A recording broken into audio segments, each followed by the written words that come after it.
Welcome everyone to today's webinar on practical AI for tribal organizations. We're glad that you're here. I'm Vashla Andelson. I'm the webinar coordinator for Tribal Leadership Council. And today's session is presented in partnership with Continent 8 Technologies, a company that works extensively with tribal and commercial gaming organizations on IT and cybersecurity. Their clients include groups like Cherokee Tribal Gaming Commission, Wind Creek Hospitality, and Tachi Palace Casino. So over this next hour, you're going to learn about things like what AI is and why it matters for tribal organizations, the difference between generative and agentic AI and use cases for each, practical ways that AI can support governance, community engagement, and operations, and how to protect data privacy and sovereignty in an AI-driven world. You're going to have time for questions at the end, but feel free to pop them in the chat as we go along too. And now let me introduce you to today's speakers. First of all, we have Jared Swimmer. He's the Regional Sales Director at Continent 8. Jared is a member of the United Kituwa Band of Cherokee Indians, and he serves as his tribe's gaming commissioner. He has over 30 years in tribal gaming across operations, regulation, and vendor management, and he's worked with 7 different tribes and began his career in 1991 with Muskogee Creek Nation Bingo. More recently, he's focused on helping tribal operators understand cybersecurity in today's evolving threat landscape. We're also joined by Chris Keel, the Chief Data Information and AI Officer at Continent 8. Chris brings more than 20 years of experience in enterprise AI and analytics. He works with highly regulated organizations to implement an AI in ways that are secure, practical, and scalable. We're very excited to have them both here to share their insights. And Jared and Chris, with that, thank you for being with us today, and I'll turn it over to you. Wow, thank you very much, Vashla. We are very excited to be here. We appreciate the collaboration with Tribal Leadership Council, and we were just recently appointed cybersecurity advisors to the board there. And we appreciate it again and appreciate everybody jumping on. We know you're busy. You could have been anywhere else, but you decided to be here with us today, so we appreciate that. So let's get started. Welcome my colleague and coworker and everything AI and security, Chris Keel, and let's just get this kicked off. You know, I think for tribes, it's very important, you know, that we understand what AI is. There's always the perception of what we've known and what we've seen on TV and what we've seen in the movies in the past. You know, the first thing I can remember about AI was the movie with Will Smith, and that's kind of what set the tone for everybody's mindset. And of course, we know now, I'd hope that most of you know now that it's far from that. That's far-fetched, and that was just a movie. So, but with that comes along with everything in today with cybersecurity and all the threats and everything, you know, people are the toss between, is AI good? Is it bad? Because we hear all the horror stories, but it is a good thing as well. So with that, Chris, can you please break down for what it is in tribes and what it matters, but can you break down for us what AI is for our listeners? Yeah, absolutely. And I think it's really important that before we talk about tools or use cases, I really want to reset the conversation around AI. Like you said, a lot of people have a kind of a negative perception, and I've been in AI well before AI was sexy and the GPTs of the world came out, all the way back when it was extremely boring. And so the most important thing for me is that AI is not a single product. It's not a single platform, and it's not a single vendor. It's truly a broad set of capabilities that are already embedded into many of the systems that tribal organizations are already using today. And oftentimes it's being done so without even being labeled AI. The most common one that I think of is if you carry around this wonderful device in your hand, you've been working with AI for a lot longer than what ChatGPT has been around, because you have the wonderful tools such as Alexa or Siri or anything along those lines, the Google side. And I think it's really important because in many organizations, there's an assumption that AI is something they haven't adopted yet. And in all actuality and all reality, it's probably already there, and it's already influencing how decisions are being made today. It's already being used in how systems respond. It's already being used in how data is being analyzed.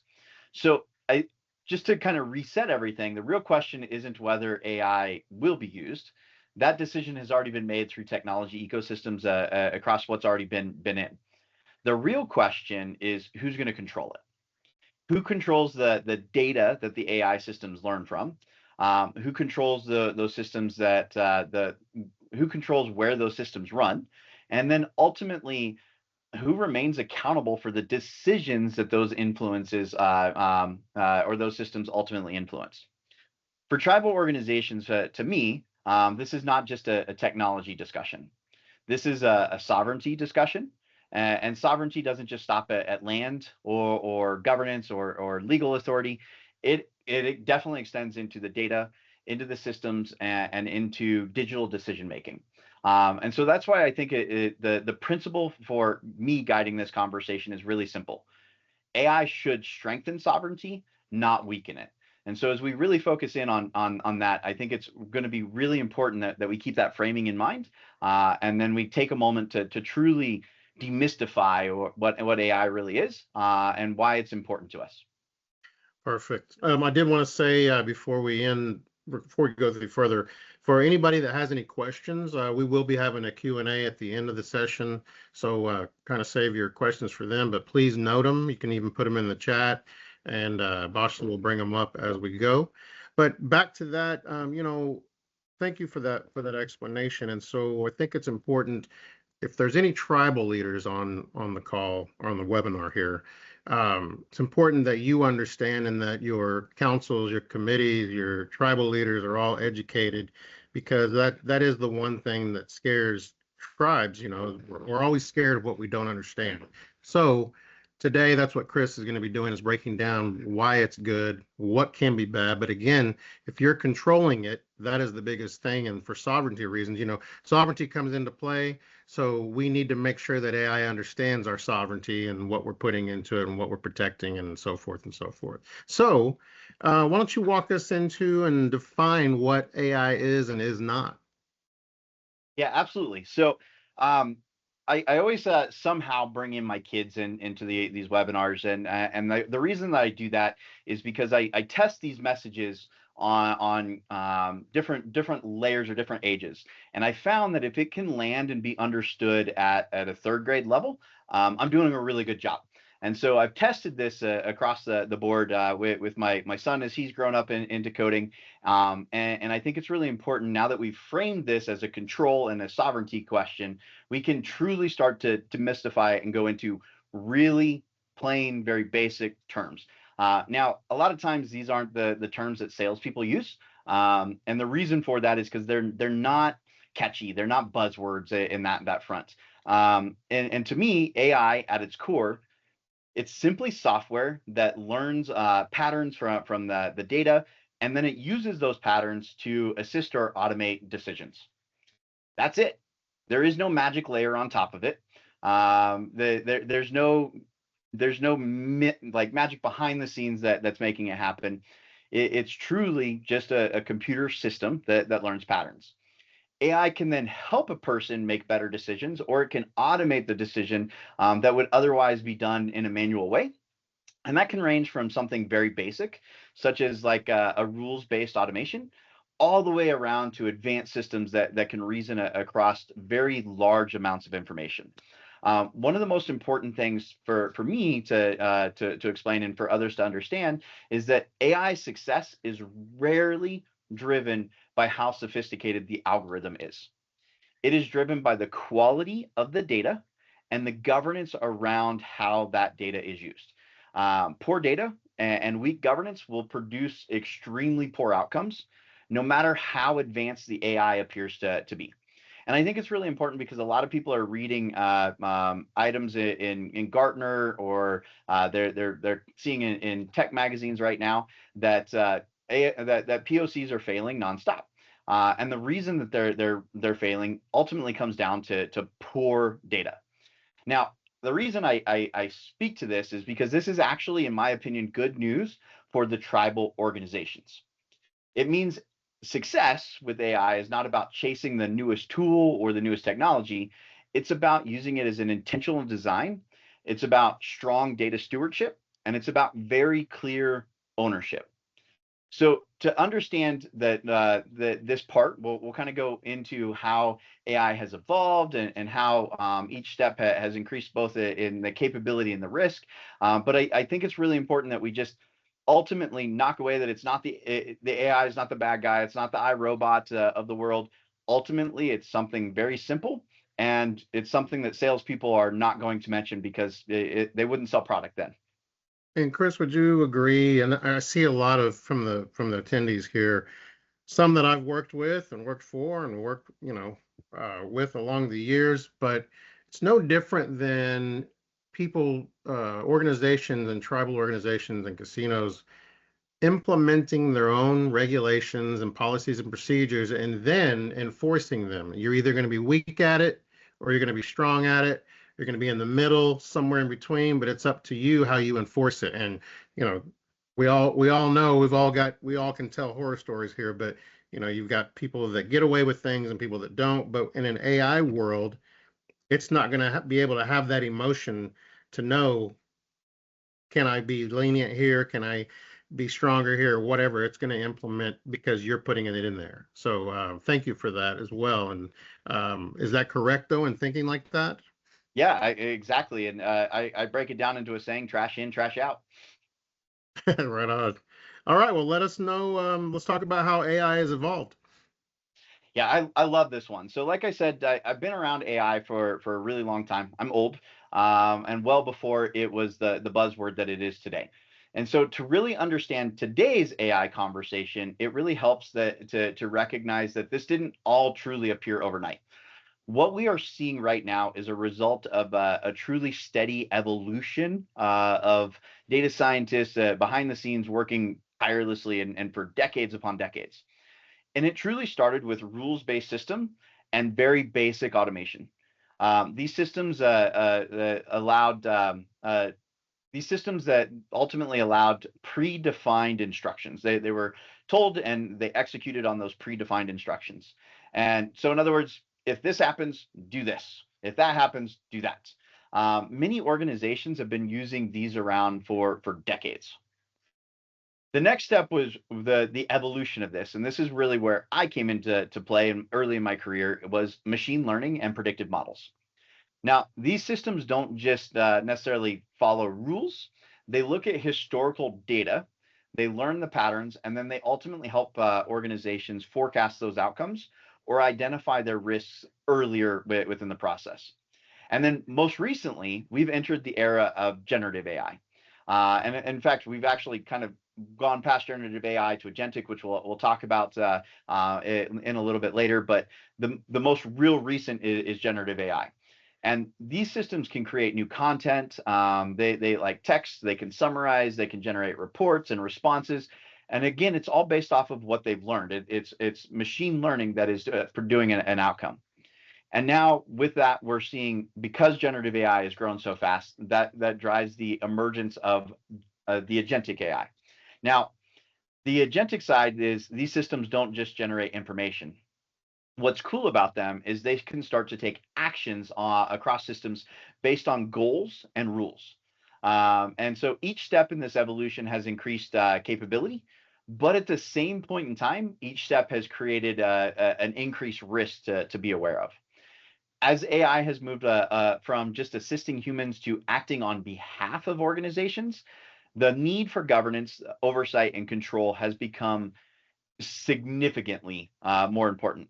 This evolution has set up a really important distinction that every organization truly needs to understand, especially when we're talking about risk and sovereignty and data sovereignty and data security. And so for those of you listening and watching, now we're talking about sovereignty. He brings that up, sovereignty, because that is the biggest thing that we all work for. We're protecting the assets of the tribe and our future and our sovereignty, our elders, and so forth. So, Chris, will you tell us how everything you just discussed matters for tribal organizations? Yeah, this is honestly my favorite part because I've done a lot of research down this path, and I think it really speaks to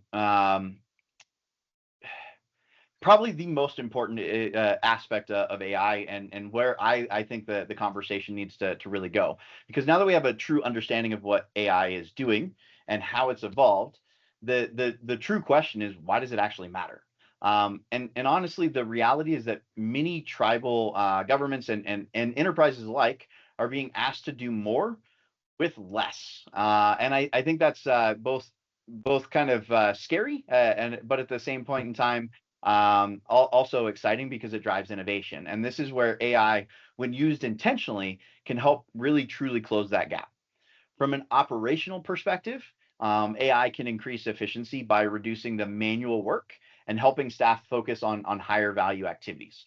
Now, I want to be very clear. I'm a firm believer in this. I'm probably one of the larger ones in the community that isn't saying AI is here to replace everybody. In my honest opinion, this is not about replacing people. It's about supporting them. And AI can also play a very meaningful role in this supporting as we move down the path to the compliance and the reporting. Many regulatory obligations are extremely data heavy. They're repetitive and in all actuality, really confusing at times. AI in this case can help monitor, they can help summarize, they can surface issues earlier, and ultimately reduce risk and improves accountability. Imagine putting it in the hands of your compliance team that needs to centralize all of your data into one point to get your certification and move on. They can then focus in on things that matter, such as revenue generation and helping in the community side. And then in my favorite side is for community members. AI can truly improve service delivery. Now, this might mean faster response. This can mean clearer access to information. It can mean better consistency across different programs. When designed correctly, this can strengthen trust rather than eroding it. And then finally, AI matters because of cyber resilience. Threats are becoming more and more sophisticated. And quite honestly, AI is cheap. And so there's a lot of people that are rolling out AI right now to build those threats. You have to be able to fight AI with AI. And so AI can help detect anomalies and respond in ways that are difficult to achieve in a manual way at scale. A perfect example of this is on a DDoS style of attack. Using AI, they're going out and just doing a bunch of different attacks to bring things down on purpose. They're being quite nasty. The political environment today is at scale with those cyber criminals. They're no longer just picking aside from a money perspective. They're picking it from a money, and they want to make an impact. They want to make a news headline. And so they're going to use AI so that they can really focus in, and you have to fight AI with AI. And the underlying theme across all of this, in my opinion, is control. AI has to be implemented in a way that supports, again, you're probably getting sick of me hearing this, the tribal sovereignty, and preserves the decision authority. And I think that's extremely, extremely important on preserving that decision authority down to a person. With that context, it's important to understand that not all AI behaves the same way. There's a meaningful difference between systems that assist people and systems that act on behalf of organizations, what I had mentioned earlier in that generative AI and agentic AI. And so I think it's really important that we start to break those down and we spend some time focusing in on the generative AI and the agentic AI side. So that's a good topic to bring up as well, because so for most of you, probably like me, you see the good side of it, and then you hear about the scary side of it. But one thing I want to say to all you tribal leaders that are on the call is that for any part of your business, whether it's enterprise, casino, whatever the case may be, you should be stepping in. You should know what systems that are AI generated and all of that your organization is using. Don't just approve something because so and so is bringing it to you. You need to get in there, understand what you're approving, how it's going to be utilized, and that control that we're talking about. As long as you're in control, you're controlling everything about it. So, with that being said, I know a lot of people probably out there in the world, like my daughter can explain it to me better than I can explain it. But the difference between generative AI versus agentic AI, walk us through that. Yeah, absolutely. So At this point in conversation, that we've probably talked about a ton of stuff, and your mind's blowing this way or that way. You have a ton of questions in there, but I do think right now, especially because all the buzz is around the sizes, most people are thinking of AI through the lens where they have seen it publicly. This usually leans people towards the generative AI side. So if you're seeing it in the news side, if you're seeing it on the web, what's being advertised, what people are trying to sell you, it's typically falling in the generative AI side. And so to me, it's really important to slow down and clearly separate the two from a capability perspective. So again, as we talked about for generative AI is designed to ultimately create content. It can generate the text, it can summarize documents, it can draft reports, it can answer questions, all based off of what it's learned. And it's typically tied to buzzwords like that you'll hear of LLM or SLM. And so they're tied to large language models or small language models that ultimately feed off. Now, this is different than some of the other things that people have talked about in the past, because it is new and it is truly creating in a lot of ways. It's generating new content. So ways that people are typically using this is common examples are drafting policies, summarizing emails or regulations, helping staff ultimately quickly find information. The strengths of this particular version of AI all stem around speed, accessibility, and communication. Now, with this, you probably are sick of me talking about all the risks that come with this, but there are risks that AI brings, and they're very specific about it. Generative AI can sound very confident even when it's wrong. The hallucination capability is definitely there, and ultimately it can also expose sensitive data if you are using it improperly. The scary part for me is it can also create an over reliance if people just stop verifying outputs. I'm going to bring up a key lesson learned out there that you guys might have been able to see within the news. There's a large agency that did consulting out there, and they're going through a lot of trouble because they did not verify the outputs of what their generative AI was doing, and they actually hallucinated, and it created false narratives, it created false statements altogether, and it just made stuff up. That's a real risk. However, when it's used properly, it is extremely beneficial at getting you to speed. So you just got to make sure that you always have that human in the loop type of mentality. Now, agentic AI honestly is fundamentally different.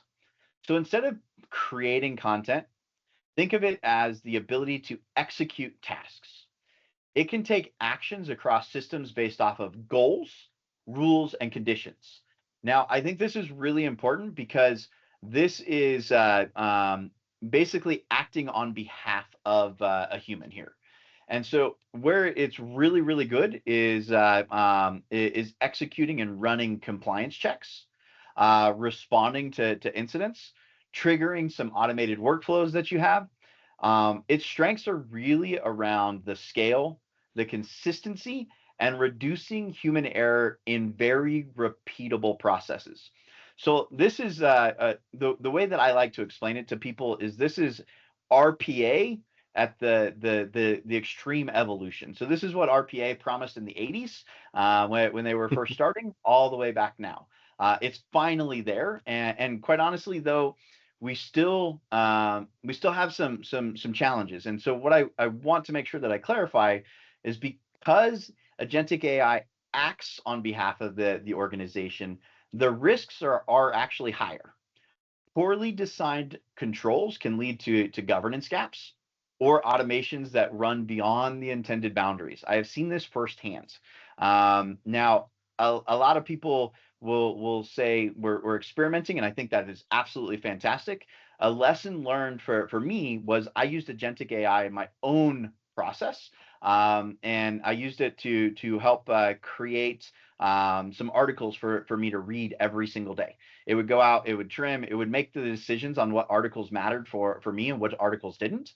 And I got to a chance to see that because I programmed that I did not put bias checks in, and so I was really being funneled down one particular vendor type, and I was being completely left out in the cold on other vendors. And so it can really run beyond what you're intending to without that extreme governance. So the simplest way for me to break down the generative AI and agentic AI is generative AI assists people, and agentic AI acts on behalf of organizations or acts on behalf of people. So you can assist or you can act on behalf of.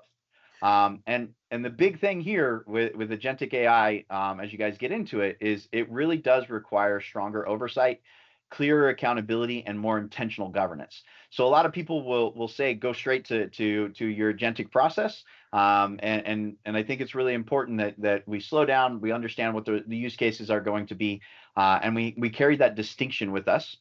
Because as we look through how these capabilities can be applied in a very practical and real world way, sometimes you want to go down the agentic AI process when really all you need is generative AI, or you might not even need generative AI. You might just need some basic machine learning kind of capabilities. And so, like on LinkedIn, Instagram, all social media platforms, I don't know how many times I hear, like, my daughter will yell at me from the other room, "Dad, did you see where blah, blah, blah, blah, blah?" And I'm like, "That's just AI. Don't believe that." Whatever. What would that would probably fall more under generative, right? A lot of it's going to fall into generative, yeah. So the videos that you're seeing out there, the content, the news stories that you're getting, the big one out there right now is a big hairy ape that tells jokes. That's the most Yeah. famous one right now. Yeah. All right. So I think now you're going to talk about, more about how the practical applications for tribal orgs. Yeah, this is by far my favorite, because now that we've separated AI from what AI can do and how it behaves, the next logical question really comes into how does it actually show up in our day-to-day operations from a tribal perspective? And so the most important thing to say upfront is these are not, in my opinion, abstract or future use cases. Many of these use cases that we're going to go through today are either being explored by tribal organizations, or they're being deployed. In full transparency, they're often deployed very quietly because there's a reason for it. There's a competitive advantage to it. So from a governance and administration perspective, AI can really help support leadership by reducing the manual burden of information-heavy work. So this includes writing, includes assisting with policy drafting, with reviewing of those policies, monitoring the regulatory requirements, analyzing the grant opportunities, and often serving as an internal knowledge assistant for what it's trained on from a tribal approved content perspective. The coolest use case that I've seen here has really been around the certification process around regulatory side. So they wanted to get their stamp of approvals. They enter new markets.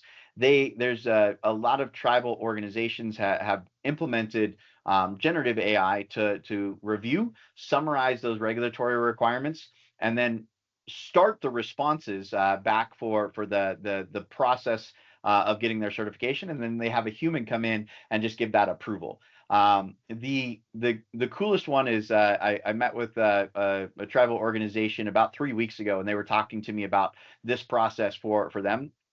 And they said it was about a 6-month process prior when it was manual. And they got it down to, from a workload perspective. Now the time still took about 6 months. That's not because of them, but the workload perspective went down to about 2.5 weeks. So they put 2.5 weeks worth of FTE on that. And I think it's really, really cool because in my opinion, this use case, if you put it into context, the AI is making 0 decisions. It's helping the leaders and the staff work with better information faster to get to an end result. The second use case. Can I say something real quick? Yeah. So for all of you tribal people out there, or even worked anywhere where you're waiting on regulations and policies and procedures to be drafted, that is a nightmare. And you know who you are, what tribes you are, and so forth.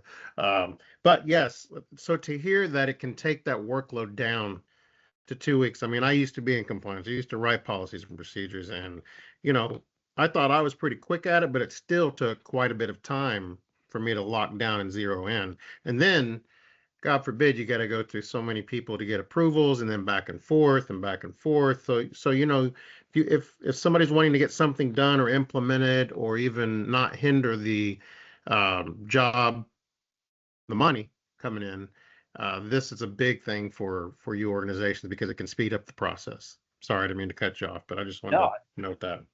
I was gonna say I think it's great to have you chat through the use case, because I was blown away, and that was probably one of my favorite use cases that I worked on, just because I that was a learning curve for me as we were implementing the AI, and we really created that agent based off of or that generative AI component based off of tribal approved content, so they knew exactly where to go. It kept their message, and it was very, very clean. Thank you. So my second, and this is probably in full transparency, my baby, my favorite type of use case. So my entire background has really been in the customer experience or the community engagement side of the business. And to me, this is amazing that AI has done. And we've moved away from the traditional IVR component in our contact centers or our help desk, and we've really opened up the capability where AI can improve access and responsiveness. My favorite one was that an organization, a tribal organization, created a multilingual virtual assistant that offered a really fast response and to their most common questions. So they freed up people to be able to handle those more complex type of issues. And it gave it very clear access to service and information. This ran a casino in full transparency, and they had their club, their membership going through, and there was a lot of questions. And they staffed a contact center support team, and with that, they had about 380 FTE.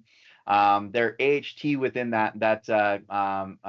within that contact center was about 7 minutes, and the amount of FTE that they had to go through to answer basic stuff was about 40% of their organization. That was only to handle service type of questions.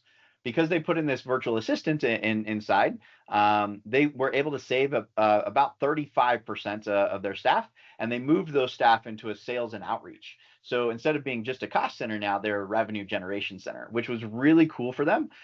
They were able to generate revenue and cut costs and increase the responsiveness to their community, their customers that they were trying to go through. What it showed to me was when designed correctly, the systems can increase the consistency and the availability, and still respecting the privacy of the customer, the culture, and the context of your brand as it relates to that outreach. Very nice. And then and then the last one for me, it really it comes from an operations and an enterprise perspective. AI can help with IT and security monitoring. Going down the forecasting, the financial forecasting perspective, workforce scheduling, vendor risk assessment. That's one of my favorite ones. Mm-hmm. And with all of these are all based off of pattern recognition and automation that can drive meaningful reduction in your risk and improve efficiency. Across all of these examples, the critical principle ultimately is the same. AI should support the tribal values, the culture, and the decision-making authority.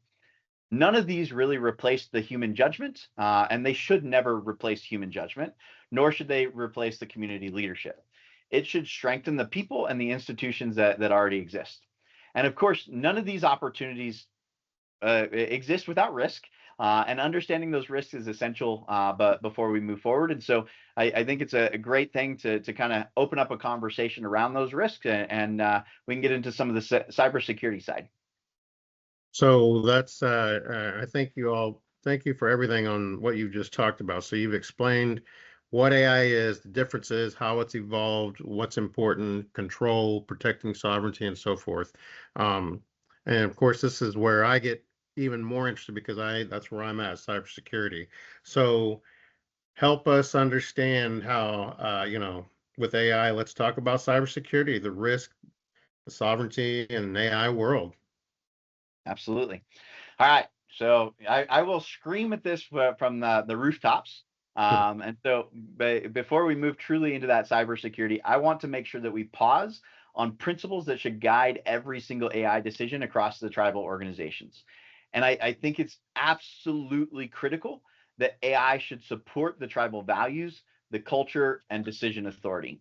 It should never replace human judgment or community leadership. I mentioned that now probably 3 times in this slide, this presentation. And the reason for that is this distinction matters because AI is very good at efficiency, consistency, and scale. What it is not good at is understanding the context, culture, and lived experiences. Amen. Leadership, governance, and accountability must always remain as a human responsibility. AI can surface information, it can suggest options, it can automate very clearly defined tasks, but it should never be the final authority. When AI is used correctly, it will strengthen your institution. And I promise you, it will absolutely strengthen your institution. When it's used incorrectly, though, it can quietly shift those decision making away from people without even realizing it. And so that's why intent really matters. AI should be designed to reinforce, again, your tribal sovereignty, not erode it through convenience or automation. Holding this principle is especially important as we talk through the cybersecurity and the risk, because in my opinion and what I've seen, many of the biggest failures we have seen with AI happen when this line starts to get really blurry or ultimately starts to get erased. Now that we've had these principles in place, I think it's really we can slide into the real risks that AI introduces, and then ultimately how tribal organizations like you can start to protect yourselves. I know. All right, so now that we have all those principles in mind, I want us to consistently think through those. We can really talk honestly about the risk. Now, I want to be very clear. This is not coming from a place of fear. I've been in AI for 2 decades. I'm an old guy. I've seen it all. I've seen the drastic downsides. I've seen the places of fear.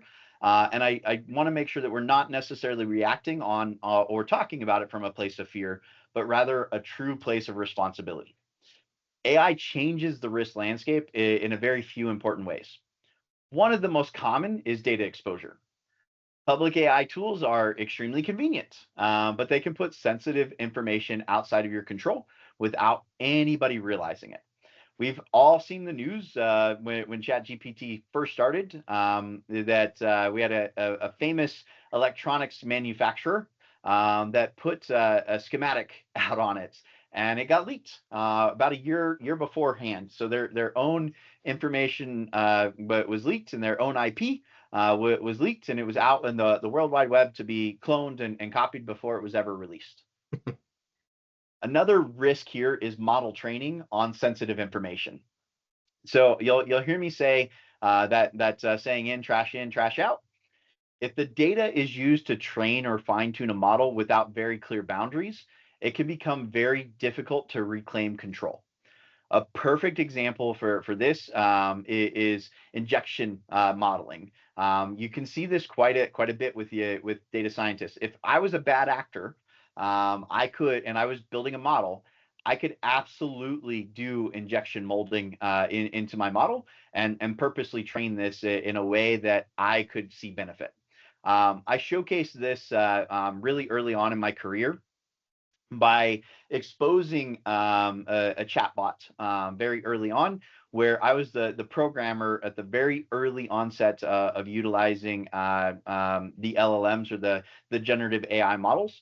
And I programmed a backdoor in for me so that the customer name by the name of Batman could get whatever they wanted. And I was showing it from a bad actor perspective, but that injection modeling was tuned, and there was no way they'd gone 5, 6, 7, 10 models past where I could still reclaim it by saying I was Batman and I got full access. It would do whatever I said.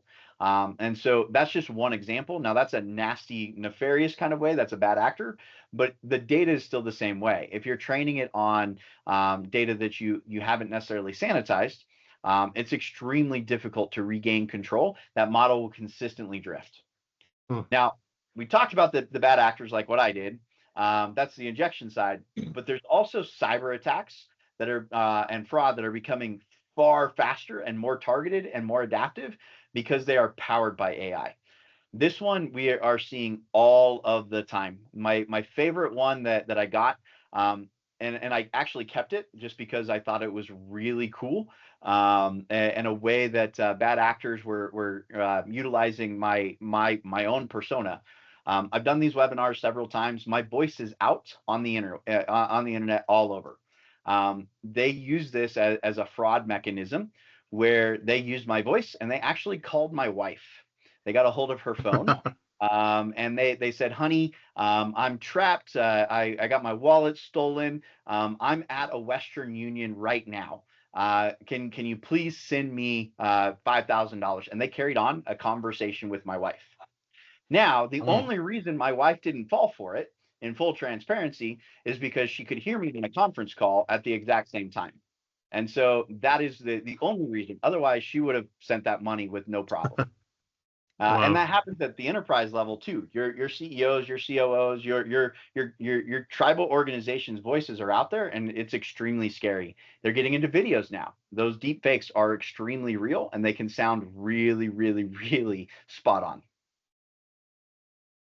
And then finally, AI can ultimately reduce the visibility. When decisions or actions are automated, it can be super hard to understand why something is happening unless its transparency is designed from the get-go. So this is why protection strategies, in my opinion, matter just as much as use cases.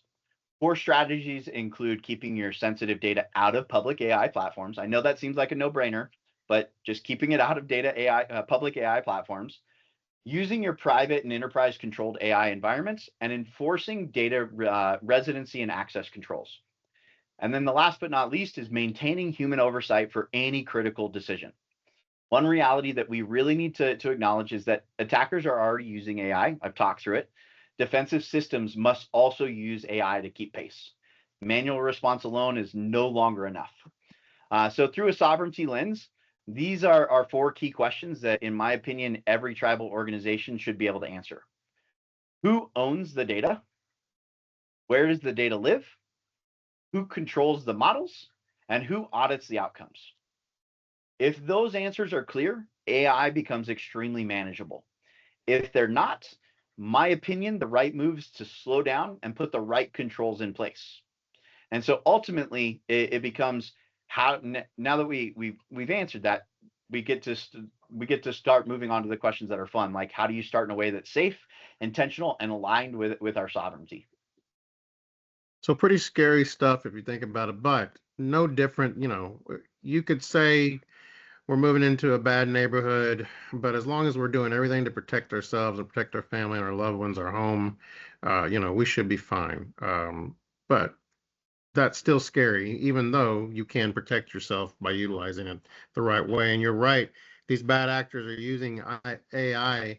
And if you're way back in the primitive era and not doing anything to protect yourself, then shame on you. It should be religion to want to protect your sovereignty for a tribe. I mean, that should be the number one thing. You're protecting your elders, you're protecting your future, the children, you're protecting everything in that tribe. So fight it. You got to fight AI with AI. So for tribes that are currently using AI and wanting and maybe not doing it as good as they want to or just didn't know, and then for tribes that are wanting to start using AI, can you talk about practical first steps? What do they need to do? How should they go about it? Where should they start? Yeah, absolutely. So I'm going to highlight now if there's any slide you're going to screenshot, this is the slide that I'd recommend you screenshot. And the reason being is this is my roadmap that I've touted forever and a day, and something that I really want to leave you with practical guidance, Now, this isn't a long-term roadmap. This is just a very clear way to start. So if you're early on in your AI journey, to me, the most important thing you can do is resist the urge to do too much at once. Start with 1 or 2 very high value and low risk use cases. Choose areas where AI can assist people without making critical decisions on its own. Governance should come before that deployment. This means being clear about the data ownership, the access, the oversight, and the accountability before any systems go live. It's also important to separate the experimentation from the production systems. Exploration is extremely healthy, but it should not be happening inside of systems that support critical operations. So just stay away from that. Bring legal, security, and community stakeholders into the conversation early. AI decisions made in isolation almost always, actually, I will say always, create downstream risk. And then shift to spending guidance. When it comes to investment, spend wisely. Spend on strong data foundations and security, as they matter far more than chasing the latest AI tool. I'm going to be my honest opinion is technology out there is a dime a dozen. What matters most is the relationships and the trust that you can build, and then you can go through and evolve. The latest AI tool is just that. It's the latest AI tool. And then last but not least, in my honest opinion, is treat AI as infrastructure, not a novelty. Something that you build intentionally, you govern carefully, and that evolves over time. Again, I'm going to probably go blue in the face saying this. AI is not about replacing people or traditions. It's a truly, if used properly, it's about protecting sovereignty, it's about improving services, and it's about ensuring tribal organizations can control your own digital futures. So with that, thank you guys so much for spending time. I want to make sure that we get to all of your questions. I know I can talk a little bit, and I wanted to leave 15 minutes. It looks like I just barely ran over. So we'll hand over, and we can get to some questions. Yeah, thank you, Chris, for everything there. I'm looking forward to people talking. Any questions you might have. I will be at Cybersecurity Summit in a couple of weeks there in Jacksonville. If anybody's there, we can meet up. We'll have a booth, and let's get some questions going. So this one comes from Cordell. What are your thoughts on using cloud AI platforms versus on-prem AI using open source models with Olama and automation with N8N? All right, so I don't fanboy out very often, so please don't. I'm not sponsored, nor am I affiliated with N8N, but I am a massive fan of their framework. I think they do a tremendous job at going down the agentic and making agentic really, really useful. And so I am a fan of, depending on the model, using the cloud AI platforms and then specifically driving automation with the N8N. Now, I think it all depends on the model that you are trying to do. A perfect example of where I have zero qualms going out on the cloud AI side is I will share maybe my brand voice. I will build how I want to respond to different questions and that side with an outside cloud AI style of market. What I won't do, and I'll always reserve for on-prem, is some of my competitive based data. So I won't do any marketing stuff out on cloud. I just won't, because that means there's always a risk of somebody else having access to it.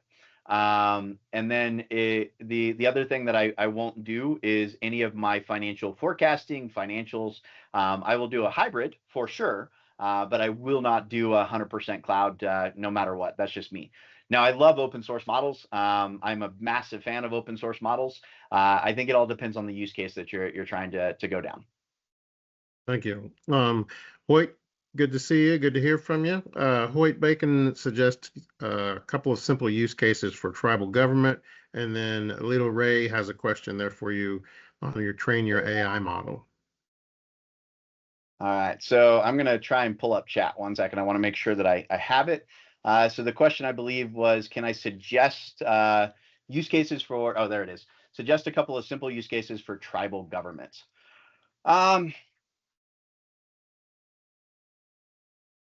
Yeah, this one's going to sound really kind of blah, but I'm going to be real honest with you. I think my favorite use case would be something really simple, like meeting minutes and document search.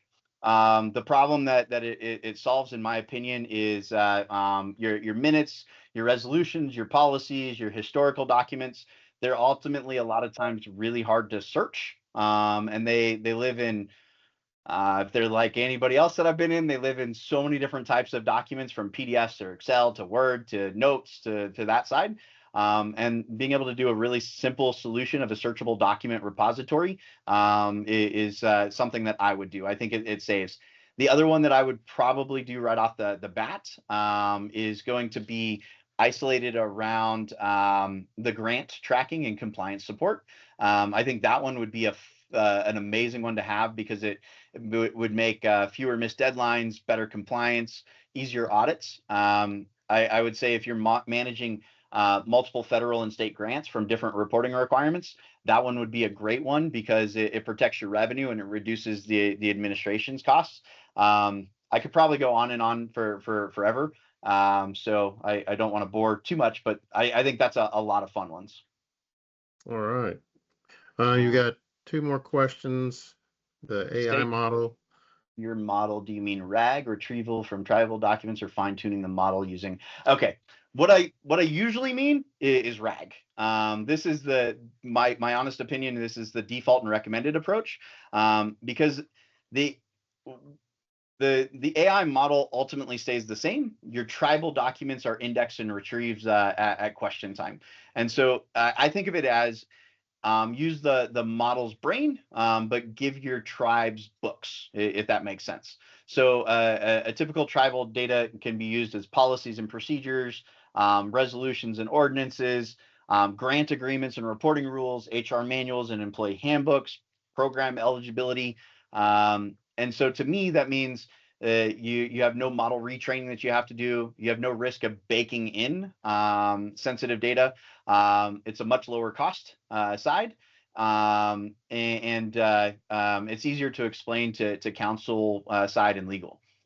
Now, what I don't mean on the fine tuning side, because I think that's really important, is fine tuning is rarely needed from a from that perspective, because you permanently adjust the model's weights using your own data. Now, I can really geek out here, so I'm trying to stay a little bit higher of a level. But the reason that this comes through is because you have very specialized language that's not handled well from a base model perspective. You might have repetitive or structured outputs. You might have very narrow tasks that are performed thousands upon thousands of time. And so that's why that's usually the wrong step, in my opinion, is because it's overkill for a lot of administration's tasks. It's much harder to do an audit. So I always say start with RAG if you need to ensure your accuracy, if you want to drive explainability, and if you want faster approval and adoption. That's what I would say. Thank you very much. Great question. And then Tony McGurr has a very good question about shadow IT. And I want to say something too. I mean, I worked in the compliance for most of the tribes I worked with, and we worked very closely with our IT department. So, as you read the question he has there, we would enforce action on those employees if they're sending it to their personal emails and so forth, and using those types of tools with data from the operation. So we would handle it that way. And I know that's not in the realm, but that's what I would do on the outside. But he's got a great question there, and I'll let you address it. All right, so I am going to do my very best to answer this without spinning for an hour. I could do a whole entire webinar just on this. So yes, I see this exact pattern with tribes. I just see it expressed maybe a little differently. It absolutely exists.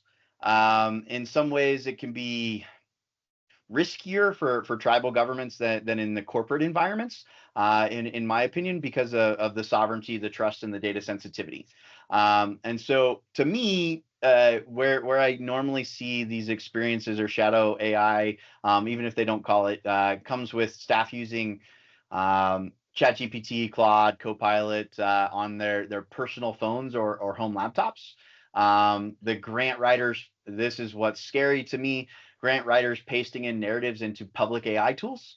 I see a lot of HR staff summarizing employee issues in a lot of ways. The scariest one for me, honestly, that I've seen is finance and admin asking AI to rewrite council memos in that front. Now, I want to be clear. The intent isn't necessarily malicious because it's not. It's productivity pressure. It's curiosity. It's a lot of things. From the end user point of view, what I've honestly found is that the most common response is they're just trying to get their job done faster. And so to me, from a tribal's point of view, confidential data is just honestly, it needs to be confidential data just left tribal control, and there's zero audit trail in that front. So it's scary.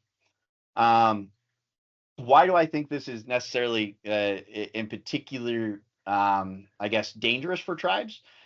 And I isolated that cultural and data sovereignty risk, but the tribal documents that I've seen when we've gone through and we've done some modeling have oftentimes included enrollment and citizenship data, land and housing and benefit records has been a big one. And then I've seen, not always, but I've definitely seen elders and youth and health related information. And that being put into a consumer AI tool, you just lost control over where that data lives. And bad actors are out there. There's a lot of open AI APIs that are out there where people are just screaming and they can get to people's history, and they're able to go through. So that just is super, super scary to me. So to me, the way that I would address it, because I don't want to just come with a problem, but I do like to come with a solution, is you got to name it. You got to name it without shaming it. To me, it starts with accepting the actuality that it's there. We know people are already using AI tools. Our job is to make sure that it's done safely. The framing matters because it avoids putting blame and it builds trust with the team. The other part is, and I think you need to do it quickly, is provide a sanctioned AI alternative tool. So whether that's Copilot or it's your own internal, it's your sandbox environment, you got to have something that they can use. You can't just take away and say, no, you can't use AI because that's just not how humans work. Make the rules extremely simple. And what I mean by that is I usually create 4 bullets, 5 bullets. And it's really simple. Do not paste enrollment, HR, health, or financial data into public AI tools. Use the tribal AI workspace for work-related content only. And if you're unsure, ask IT. And I open myself up to be asked all the time. And then honestly, it comes down to using that RAG to connect and drive that conversation. RAG reduces shadow AI by design. If you use it right, it reduces it by design. Right. Well, I think perfect timing. Went 1 minute over. Bashla, you have anything left to say? But before that, Chris and I want to thank everybody for joining. On the last slide, you should seen the address where you can go to marketing@continent8.com if you want to set up a 30-minute session to talk with Chris, one of our AI experts. If you've got any other questions or something pops up 2 a.m. in the morning you didn't think about, now it's there. Give us a shout, and we will definitely work with you. And that's part of what we're going to do here with PLC. We're here to help you all, and thank you for your time, and thank you for everything. Bosh? And Chris and Jared, thank you both so much for all of your insights. I know I personally got a lot out of that, and I'm sure that the folks on the call did too. And I'm going to just throw into the chat, let's see, the marketing@continent8.com so that you all have that address. So if anybody is looking to book that consultation with them, there's the address for where to do it. And thank you everyone for joining and for your time today. Thank you both. Thank you all. And looking forward to seeing everybody in the future, and have a safe week and a great weekend.